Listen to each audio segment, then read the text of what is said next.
Texas lawmakers are looking forward to a big year for the oil and gas industry. We spoke with some of them about the changes we can expect to see. It's a new day in America. It's great to know that somebody is taking up for us. It's been less than a month since President Trump was sworn into office. The office of President of the United States. Now his priorities are taking center stage, including one of the most important here in West Texas, energy dominance. On day one, I directed every member of my cabinet to marshal all powers at their disposal to defeat inflation and bring down the cost of daily life, and we're going to do that. You're going to see it starting to happen when we get going with the energy. The energy is going to, brought everything up. It's going to bring everything down. And that sentiment is echoed out among House Republicans. History will look back at this retreat as this is where the blueprint for change began. We listened, we strategized, and now we've put pen to paper, and the House will be ready to lead the way.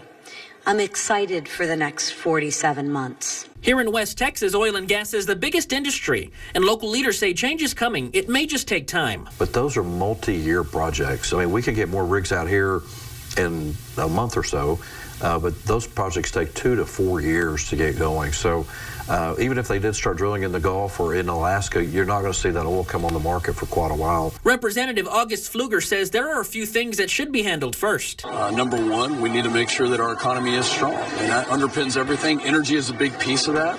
I represent Midland and Odessa, the Permian Basin, the men and women that produce so much energy every single day that helps not just domestic needs, but also our allies around the world. So the Republican Study Committee, which I chair, will be a big part of that. We're going to have these discussions. We're going to extend the tax cuts that President Trump passed in 2017. And we're going to get back to the reality of what our country, the foundation of what our country is, which is hardworking Americans just wanting to do right by their families. Edwards, CEO of Latigo Petroleum, says liquid natural gas will be a forefront among with keeping the reserves stocked. But natural gas is going to be, I think, probably the big driver of everything ahead. And also the Strategic Petroleum Reserve, we talked about filling it back up. That's close to 300 million barrels that need to go back in that reserve. That could really help buoy oil prices for us this year, too. So I do expect some positive aspects of that to come out of this. Pfluger says it's going to take everyone coming together. A lot of different perspectives on what it means to put this together. And that's the hard work of governing. And we're up for the task. But I think it's important that we do that work because American Main Street businesses, American families, and just our overall competitive advantage, which is innovation, depends on us. Well, oil prices continue to drop today, sitting at just under $73. Read more about the industry that powers the Permian over on yourbasin.com. Just click on the on-air